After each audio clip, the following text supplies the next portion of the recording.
Ayan, nagluluto po ako ng minatamis na apple. Minatira kasi yung apple po. Hindi lahat nakakain. Ayan. Minatamis ko na lang kaysa ute-ute masira.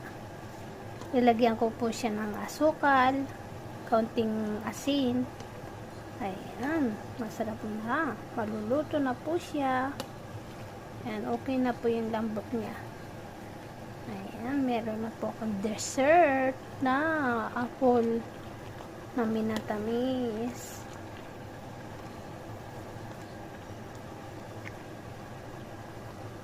Yummy, yummy.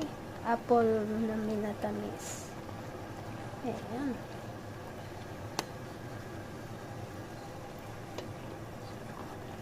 Ito po ang kadalasang ginagawa pag hindi lahat